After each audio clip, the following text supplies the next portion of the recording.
I mean, who needs emotions when you've got logic, right? That's always been my motto, especially working for the Lin family. This old mansion, it's bigger than some small towns, filled with enough dusty corners and creaky floorboards to give anyone the creeps. But not me. I'm Li Hang, 28, and my brain runs on cold, hard facts, like a well-oiled machine. My job? Keep Lin Feng, the fragile heir, safe and sound. Easy peasy, mostly. Just avoid anything that screams woo-woo stuff, which, come on, is basically all the things that don't add up. And, believe me, there's always been plenty of stuff that doesn't quite add up in this place. Take, for instance, that one time. 15 years ago, I was just a kid myself, barely a teenager at 13, already on duty, playing grown-up bodyguard outside little Lin Feng's nursery. He was 7, a scrawny kid with eyes too big for his face, already looking like he'd seen too many ghosts. My shift was dragging, the moon was doing its whole spooky glow thing through the window, and I swear I was running on fumes. Coffee wasn't a thing for me back then, just raw willpower and the belief that sleep was for the weak. So there I was, leaning against the cold hallway wall, trying to stay awake, when I heard it. A murmur. Inside his room. Not loud, not crying, just talking. I pushed the door open, slow and quiet, ready to deal with whatever kid nightmare situation was happening. But no nightmare. Just Lin Feng, sitting cross-legged on the floor, whispering away to what looked like absolutely nothing. His little head was tilted, like he was listening intently, and his small hand reached out, pretending to high-five empty air. My brain, even back then, was a mini supercomputer, analyzing, processing. Okay, kid's got an imaginary friend, normal, if a little intense. But then I saw it. A flicker, at the very edge of my vision, where things always get blurry. A shadow, thin, almost transparent, like a ripple in the air. And the cold. Oh man, the cold. Not just a draft, but this intense, bone-chilling cold that felt like it sucked the warmth right out of my lungs. It was like someone opened a freezer door right next to me, then slammed it shut, instantly. My logical brain, bless its stubborn heart, went into overdrive. All right, Li Hang, pull yourself together. Exhaustion, definitely exhaustion. You haven't slept properly in what, 3 days? And this old mansion is practically begging for a draft. Poorly sealed windows, absolutely. I blamed the flickering shadow on tired eyes playing tricks, probably a reflection of something outside. The cold? Just a sudden temperature drop. Happens in old houses, right? Lin Feng's friends? Obviously his delicate condition manifesting as an overactive imagination. Totally normal for a kid who spent most of his time indoors.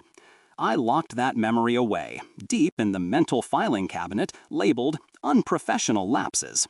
Because seriously, what kind of bodyguard sees things and gets chills? Not me, not Li Hang. It was a glitch in my perfect system, an anomaly not worth wasting precious brainpower on. For 15 years, it stayed there, a faded echo, nothing more than a weird dream I once had. It had no power over me. Zero. None. Fast forward to now. Life in the Lin Mansion was pretty much the same. My schedule was tighter than a new pair of jeans after Thanksgiving dinner. Wake Lin Feng up, supervise his bland meals, escort him on his short garden strolls, make sure the silence was so silent you could hear a dust bunny sneeze. And then there were the sounds. I was doing my nightly rounds, checking on the young master as usual. His door was slightly ajar, because safety first and privacy second. From the hallway, I heard it again. A faint, almost inaudible murmur, like two people whispering secrets. My ears, trained for the slightest anomaly, picked up the subtle lilt of a child's voice, then a softer, deeper one that didn't quite sound like Lin Feng. Okay, here we go again, I thought, my brain already pulling up files on Lin Feng's condition. Auditory hallucinations, classic symptom. Harmless, probably. Just a bit unsettling. Like a pop song you can't quite place, but it sticks in your head anyway. I mean, it's not like he's shouting at the chandeliers, right? So, whatever. Let the kid have his imaginary conversations. It's better than him being completely silent all the time, I guess. At least it means his brain is active. My lips twisted a little, a phantom smile that didn't quite reach my eyes. This was just another Tuesday in the life of Lin Hang, chief reality checker for the Lin family. A few days later, while patrolling the East Wing, a part of the mansion that always felt like it was holding its breath, I hit a cold spot. And I'm not talking about a little chill, I'm talking about a step into a walk-in freezer kind of cold. It was so sudden, so sharp, it actually made me pause, which for me is like hitting a brick wall mid-sprint. The corridor was sealed. No open windows, no gaping doors, just solid, century-old walls. My eyes narrowed. Okay, Lin Hang, observe, analyze. I pressed my palm against the wall, then against the cold, polished floorboards. Nothing, no obvious draft. The air was still. My brain, ever the diligent scientist, immediately discarded anything that smelled remotely like hocus pocus. This old mansion is just settling, I mumbled to myself. Probably some bizarre insulation flaw, or a pocket of cold air trapped from, I don't know, a ghost's burp? Ha! I even chuckled a little, a dry, humorless sound. Seriously, Lin Hang, get a grip. It's physics, always physics. Cold air sinks, warm air rises. There's a logical explanation for everything, even if you're too tired to find it right now. I kept walking, trying to literally walk off the strange chill that clung to my skin, refusing to acknowledge the goosebumps that had popped up uninvited on my arms. Annoying. Then the inanimate objects started having a mind of their own. Or maybe I was losing my mind, which, let's be real, was a more logical conclusion. I was in Lin Feng's study, a room so crammed with dusty tomes it smelled like old paper and forgotten dreams. I was just checking the locks, making sure everything was secure, when, whumph, a heavy, leather-bound book, something ancient about Roman history, slid right off a meticulously stacked shelf and landed with a thud. I stared at it, then at the shelf, perfectly level, the stack untouched. I mean, my first thought wasn't ghost, my first thought was clumsy me. Did I accidentally brush against it, I wondered, mentally replaying my movements. Probably. Or maybe it's just entropy, doing its thing. Gravity. Old wood shrinking, shifting, whatever. I bent down, picked up the book, and placed it back with a sigh. Seriously, a book falling? Next thing you know, the paintings will be tilting. And wouldn't you know it, a few days later, a small landscape painting in the upstairs hallway was noticeably tilted. Just a fraction, barely perceptible, but enough to catch my eye. I walked over, straightened it with a brisk movement. See? Old house. Things shift. Nothing to see here, folks. Just architectural quirks. My internal monologue was practically rolling its eyes at itself. No reason to overthink a mundane event, Lin Hang, unless you want to start believing in pixie dust and talking teacups, which, hard pass. It was easier to blame the house, or myself, or the universal laws of physics, than to even consider anything else. One night, I was doing my final check on Lin Feng's room. He was tucked in, supposedly fast asleep, breathing soft and even. I scanned the room, looking for anything out of place. Nothing. I even walked over to the window, feeling for drafts. Nothing. The room felt normal, or as normal as Lin Feng's room ever got. But when I turned to leave, the cold hit me again. Not a cold spot in the hallway this time. This was in the room, a wave of intense, unnatural cold that wrapped around me like a damp blanket. It wasn't just chilly, it was 0 degrees in July cold. It raised every hair on my arms, made my teeth want to clatter. My breath hitched. I actually stopped dead in my tracks. Okay, Lin Hang, I told myself, my voice tight in my head. Deep breaths. It's just residual chills. I practically bark the words internally. You just felt for a draft. Maybe your hand is still cold. Or it's psychosomatic. You've been stressing about Lin Feng's odd behavior lately, haven't you? Your imagination is playing tricks on you. I rubbed my arms vigorously, trying to scrub away the persistent tingle on my skin, the ghost of that unnatural freeze. It clung to me, stubbornly refusing to dissipate, making me want to shiver even when I forced myself to walk out of the room, my back stiff. "Just stress," I muttered under my breath, trying to convince myself more than anything else. Definitely stress. Gotta get more sleep. Yeah, right. Like that was ever gonna happen. The next afternoon, during Lin Feng's designated quiet time, I checked in on him. He wasn't reading, which was already a red flag. He was painting. His easel was set up by the window, dappled sunlight falling on his canvas. I usually didn't pay much attention to his art. It was his outlet, and as long as he wasn't doing anything disruptive, I let him be. But today, something made me pause. His earlier works were mostly landscapes, bland and forgettable. But this one was different. It wasn't a landscape. It was a whirlwind of dark, muted colors, grays, deep blues, unsettling purples. And emerging from the swirling chaos were shapes. Not human, not animal. They were abstract, elongated, with limbs that bent at impossible angles. And eyes. Too many eyes.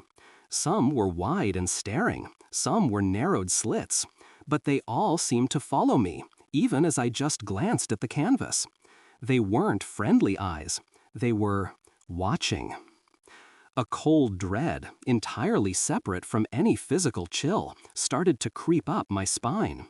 "What are you painting, Lin Feng?" I asked, my voice coming out a little rougher than I intended. He turned his pale face towards me, a faint, almost imperceptible smile playing on his lips. His eyes, usually so downcast, met mine for a fleeting second before flitting back to the painting. His voice was soft, barely a whisper, almost swallowed by the quiet of the room. "They are my friends, Li Heng." The words hit me.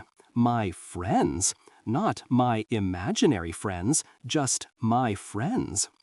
A shiver ran through me, starting from the base of my skull and traveling all the way down to my toes.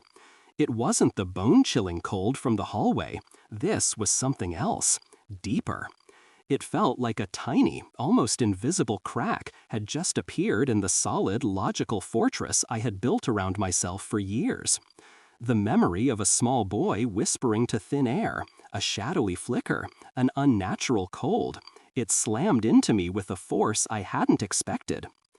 Just a child's dark imagination," I murmured, the words feeling foreign, like they belonged to someone else. I tried to infuse them with my usual certainty, my typical dismissal.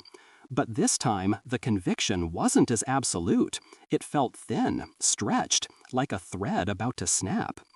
I looked from the disturbing painting to Lin Feng, who was once again smiling at his friends, lost in their world. And for the first time in 15 years, Li Heng, the woman of logic, felt a tiny, unsettling tremor of uncertainty. Weeks blurred into weeks, and if I thought life at the Lin Mansion was predictable, well, the universe apparently decided my life needed a little spice. Not the good kind, like with tacos, but the kind that makes your stomach clench. The weird stuff started picking up speed, like a bad meme going viral. Just when you think it's over, it's back, louder than ever, and impossible to explain with my trusty logic textbook. Most nights, I'd be doing my final sweep, making sure no rogue dust bunnies were plotting world domination when it start. From Lin Feng's room. A faint murmur, sometimes a soft giggle, like someone was telling a really good joke that only a chosen few could hear. My internal alarm would ping, because, Lin Feng was supposed to be asleep and alone.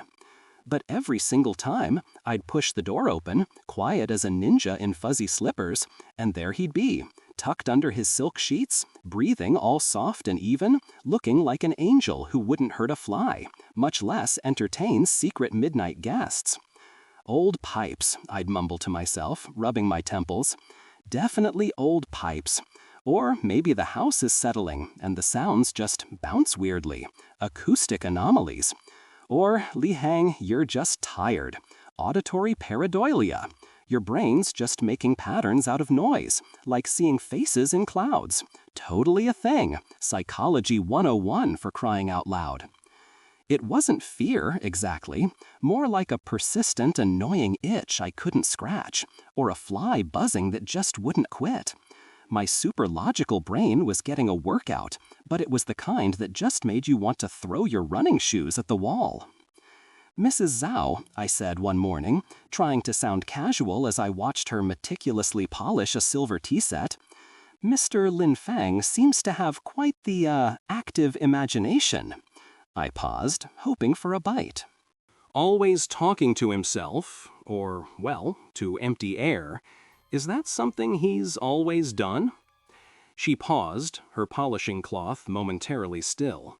Then, a slow, knowing smile, the kind that held about 1,000 unspoken novels, spread across her wrinkled face. The Lin family, she began, her voice a low hum, has its own ways, Miss Li. Very old ways. Unique, you might say. She resumed polishing, her movements deliberate, unhurried. Some things, she added, not looking at me, are best left unquestioned, especially for those outside the family. Her back remained ramrod straight, like a human wall, politely but firmly shutting down my investigative little brain. I just stood there, watching her, my own brain buzzing. It was like she was speaking in riddles, a human fortune cookie that only gave you half the answer. Seriously, did everyone in this mansion get a handbook on cryptic responses? I wanted to scream, "Just tell me, old lady!" But my professionalism, which was currently hanging by a thread, held me back. I just sighed, the sound barely audible over the clinking of silver, and moved on. It was like trying to solve a puzzle when half the pieces were missing, and the other half were in a language nobody understood. One afternoon, I was huddled in my small office, trying to recenter my brain. I had my phone out, scrolling through some deep-dive scientific articles on sleep deprivation and sensory perception.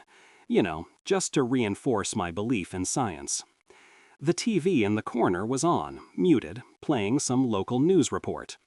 My eyes, constantly scanning, just happened to flicker over the screen for a second. A blurry image of a missing child, a local alert. My mind, ever the overachiever, briefly conjured a fleeting, chilling image of a small, frightened face. Then I looked back at my phone, dismissing it. My logical brain was like, "Nope, not a problem, Li Hang, you're fine." But then, just then, I heard it, a faint, almost imperceptible whimper. So tiny, so light, it could have been the old house groaning. But it was definitely a child's whimper. It felt like it came from the very air around me. My head snapped up, eyes darting. Nothing, just the hum of the old building. "Okay, Li Hang," I muttered, pinching the bridge of my nose. "This is officially getting out of hand. Your mind is connecting dots that aren't there. Stress. Pure, unadulterated stress is making you susceptible to whatever this is. Get a grip, woman." I shook my head, alarm bells ringing softly in the back of my brain, but I slammed the door on them. Not today, paranoia. Not today. Lin Fang's paintings, though, those were getting harder to wave away.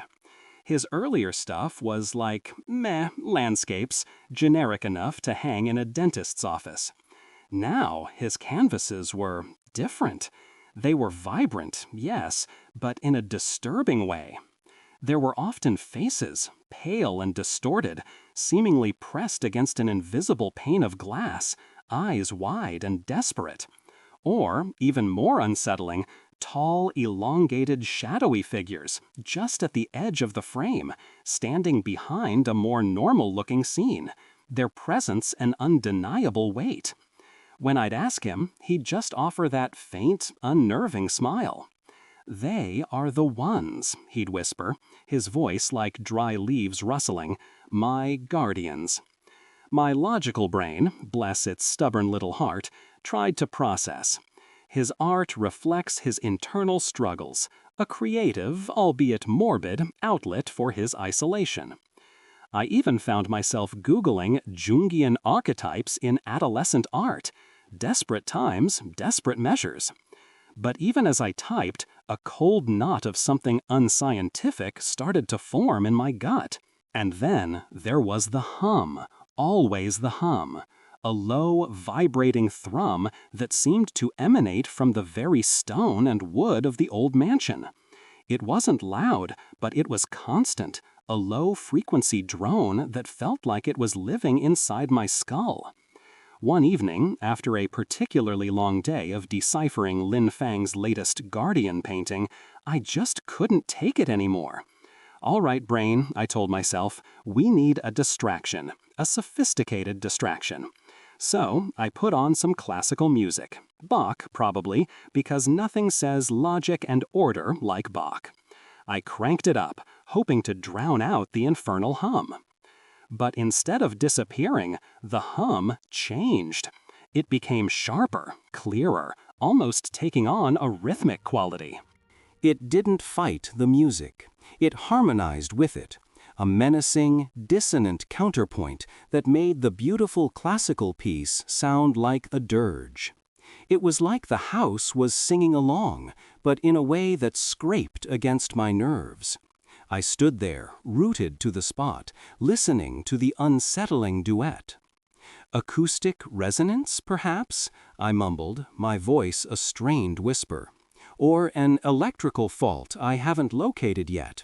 This old house is a constant battle against decay, Li Hang, a constant, loud battle. But the explanation felt thin, like an old sheet worn threadbare. I felt a growing, suffocating sense of powerlessness against my environment, against this invisible force that was slowly, methodically picking apart my scientific worldview. It was like I was trapped in a bad sci-fi movie, and I was the only one who didn't get the memo that the aliens had already landed. That night, I watched Lin Fang, sitting quietly in his room, his pale face tilted, a ghost of a smile on his lips, as he appeared to engage in one of his silent conversations with the empty air. The dappled moonlight from the window cast strange, elongated shadows on the floor. And then it happened. The memory. Not a faint echo this time, not a faded dream. It exploded into my mind, vivid, sharp, like a photograph suddenly coming into focus after 15 years. The 7-year-old Lin Fang, whispering, the shadowy flicker at the edge of my vision, thin and almost transparent, and that bone-chilling, suffocating cold that had sucked the warmth right out of my lungs. It wasn't an illusion, it wasn't exhaustion, it wasn't a trick of light. It was real. A cold dread, deeper than any draft, heavier than any logical explanation, began to settle in my chest, squeezing the air out of my lungs. My mind, usually a fortress of facts, screamed, it was just a draft, it had to be just a draft. But the conviction wasn't there anymore. My heart, a traitorous little muscle, no longer fully believed it. I felt the tremors, not of cold, but of something far more unsettling, run through me, shaking the very foundations of who I was. The solid ground beneath my feet was crumbling, revealing an abyss I had meticulously ignored for so long. The shadows in Lin Fang's room seemed to deepen, to stretch, to coalesce into something else, something that watched. The antique clock in Lin Fang's room had been acting up again, which for a house this old was basically its favorite hobby. So when Mr. Huang, the local legend when it came to fixing anything older than my grandma's secret casserole recipe, showed up, I wasn't exactly surprised. I mean, my brain usually ran on logic, caffeine, and the occasional conspiracy theory about why my socks always disappear in the laundry, but even I knew old things broke.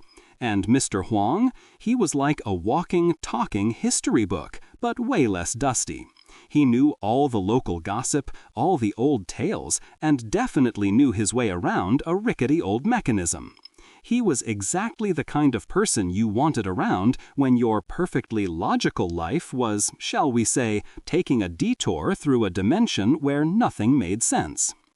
I met him at the grand oak doors. You know, the ones that looked like they'd seen a few too many dramatic exits and entrances. He was a sweet old guy, with laugh lines etched around his eyes and hands that looked like they could fix a car engine or knit a sweater. He held his little leather toolkit like it contained the secrets of the universe, which, in this house, might actually be true. "Ms. Lee, good to see you," he said, his voice as smooth as aged whiskey. "Another day, another temperamental timepiece, eh?" "Something like that, Mr. Huang," I replied, trying to sound as unruffled as a freshly ironed shirt. Inside, though, my nerves were doing the Macarena.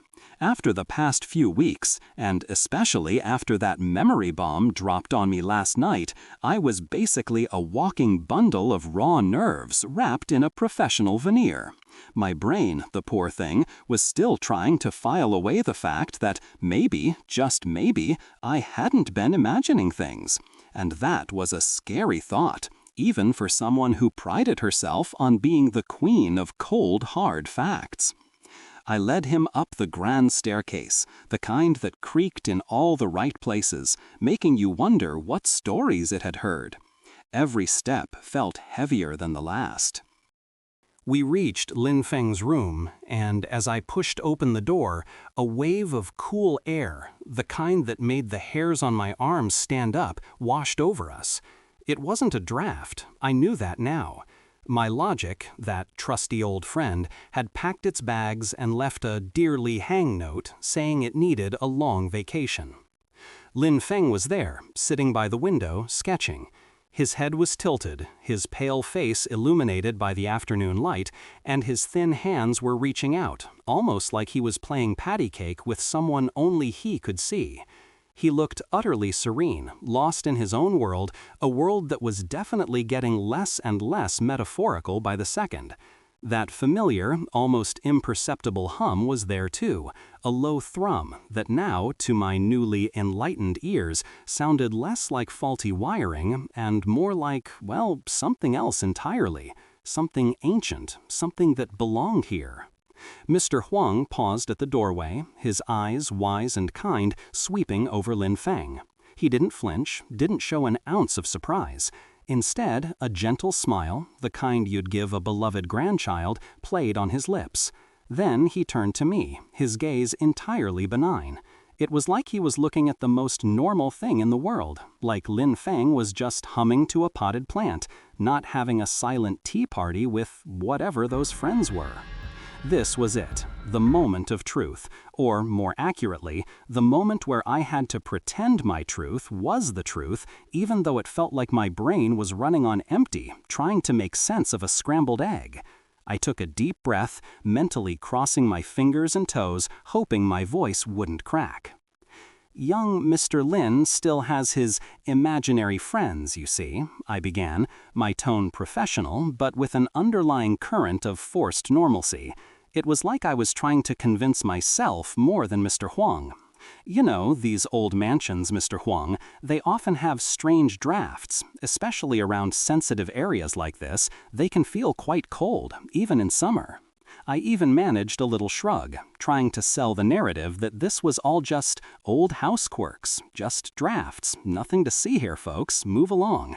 My brain was screaming, "Don't you dare believe what your eyes are telling you, Li Hang. Stick to the plan, stick to the science." But the plan was dissolving faster than ice cream on a hot day. Mr. Huang chuckled softly, a warm, rumbling sound that seemed utterly out of place in this increasingly unsettling scene. He shook his head gently, those laugh lines deepening. "Oh no, Miss Lee," he replied, his voice calm, unburdened by any hidden agendas or even a hint of anything out of the ordinary. "This room has excellent insulation, never a draft here since I can remember, and I've repaired this very clock countless times over 50 years. He paused, looking back at Lin Feng, who was still silently interacting with the invisible. That chill, it's always been a sign of his friends being here. They've been with him since he was a small boy, haven't they? Always made the air around him so brisk. Brisk. He said brisk, like it was the most natural thing in the world, like he was talking about the weather. And just like that, everything collapsed. My hand, which had been resting lightly on the ornate doorknob, instinctively tightened. My knuckles went white, bone white, pressing against the cold metal as if trying to ground myself, to find something, anything, solid to hold on to. But there was nothing. My world, the one I had so painstakingly built brick by logical brick, was shattering, not with a bang, but with the soft, knowing chuckle of an old man and the casual mention of friends. My gaze, which had been fixed on Mr. Huang's kindly face, lost its sharp focus. It became vacant, staring through him, past him, into some distant, terrifying point that only I could see. A sudden, absolute silence descended upon me. It was heavier than any sound, more profound than the absence of noise. It wasn't the silence of peace, but the deafening hush of a universe suddenly revealing its true, terrifying colors. My brain, the one that prided itself on logic and reason, was scrambling, trying to find a new file, a new category, a new anything to explain what I was hearing, what I was seeing, what I now knew. But there was nothing, just empty, echoing chambers where my certainties used to be. The phantom chill from 15 years ago, the one I had so fiercely battled, so convincingly dismissed as a trick of my tired eyes, an overactive imagination of a child, a poorly sealed old window, a mere draft. It wasn't any of that. It had been real. The shadowy flicker at the edge of my vision, the suffocating cold that had sucked the warmth right out of my lungs, the whispers from a 7-year-old Lin Feng to an empty room. It was all real. My breath caught in my throat, a tiny gasp I quickly swallowed. My heart, a traitorous drum, was thumping a frantic rhythm against my ribs, a primal fear that no scientific journal could ever explain. I looked at Lin Feng, still serene, still smiling faintly as he conversed with the unseen, his friends. The word echoed in my mind, not as a childish fancy, but as a chilling, undeniable truth. If it wasn't just a trick of my tired eyes, and not just a draft from a poorly sealed old window, then that faint shadow, that biting cold she felt 15 years ago, what was